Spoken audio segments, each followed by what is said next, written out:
오늘은 포도씨 추출물에 대해서 알아보겠습니다. 포도씨 추출물은 이미 우리나라에서 전문의약품으로 엔테론이라는 약으로 이미 효과 성능을 검증받고 의약품으로 사용 중에 있습니다. 효능 효과로 정맥 림프 기능 부전, 즉 하지정맥류와 같은 곳에 사용하기도 하고 눈쪽 질환에도 사용하기도 하죠. 대부분 혈관과 관련되어 사용되는 것으로 정맥과 림프 순환에 도움을 주어 하지정맥류 또는 눈에 도움을 줍니다. 우리나라에서는 꼭 의약품이 아니라 이렇게 해외 직구로 간단하게 구매가 가능한데, 이 포도씨 추출물이 일반 의약품도 아니고 전문 의약품인 건 이해가 잘 되진 않습니다.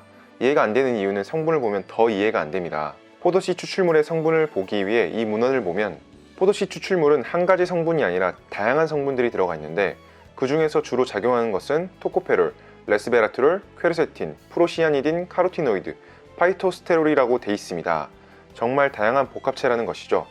여기에 나열된 애들은 하나하나 전부 항산화제로 따로따로 실제로 실가용한 물질들입니다. 이 다양한 물질 중에서도 포도씨 추출물에는 가장 활성도가 높은 물질이 들어가 있는데, 그 물질이 바로 프로안토시아니딘입니다.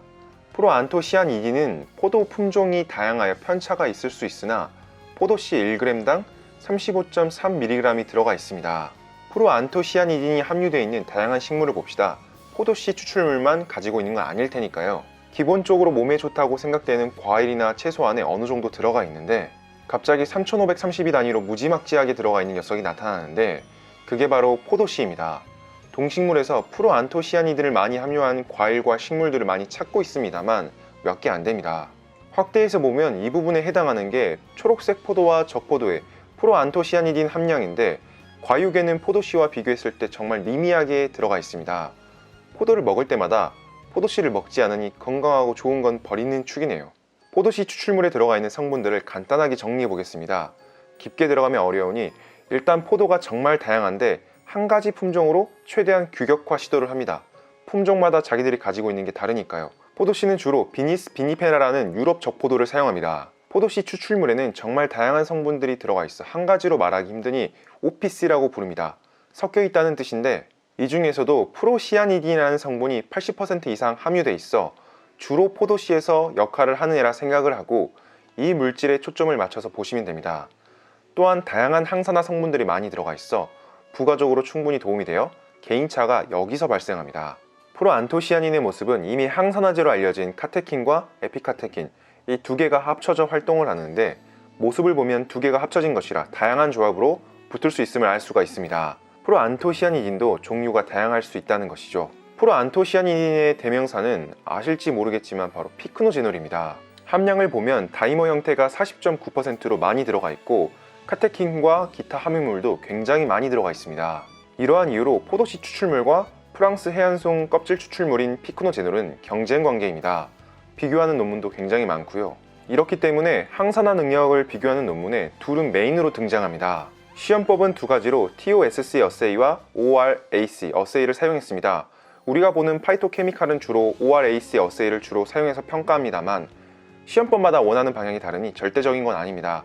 참고치로만 봐주시면 피크노제놀은 TOSC 3154, ORAC는 53970을 나타냈습니다. 포도씨 추출물은 TOSC 2294, ORAC는 37125를 나타냈습니다. 어찌 보면 포도씨 추출물이 진 것으로 보이지만 또 막상 그렇지 않은 게 가성비로 가면 이야기가 달라집니다. 마지막에 이야기를 해보기로 하고, 피크노제놀의 성분을 분석한 논문을 보겠습니다. 둘 다 프로안토시아니딘이 주성분인데 중합체이다 보니 세세한 게 다릅니다. 안에 들어가 있는 나머지 성분들도 다르고요. 그 때문에 개인차가 발생하는 것을 조금 보려고 합니다. 어떤 분한테 포도씨가 맞고 어떤 분한테 피크노제놀이 맞는 상황이 바로 유전적 차이에 의해서 발생하는데, 대부분 같은 경향을 따라가긴 합니다만 식물이 다른데 안에 들어가 있는 성분도 다르지요.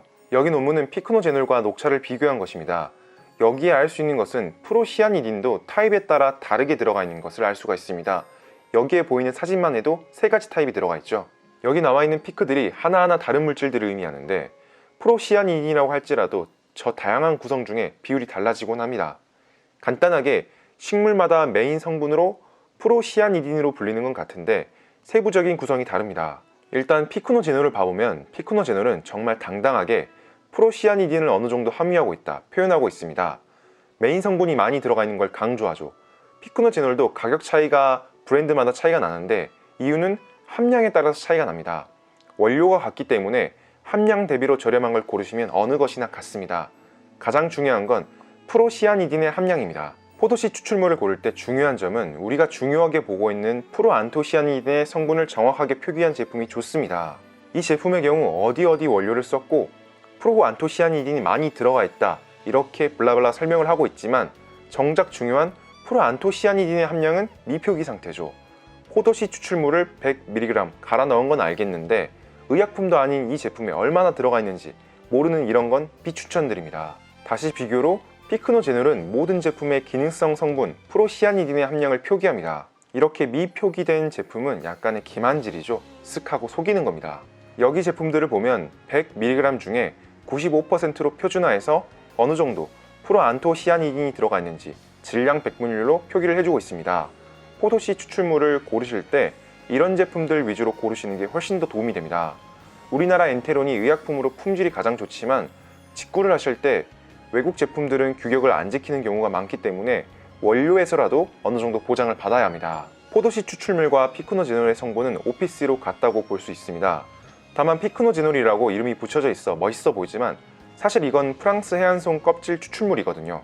피크노제놀이라고 브랜드가 붙은 것이라 당연히 여기에 로열티가 붙을 수밖에 없습니다. 이로 인해서 자연계에서 쉽게 얻을 수 있는 물질 두 개를 비교했을 때 당연히 피크노제놀이 OPC가 더 많이 들어가 있지만 포도씨 추출물이 상대적으로 더 저렴한 축에 속합니다.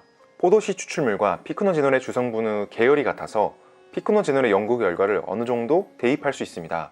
프로안토시아니딘으로 같으니까요.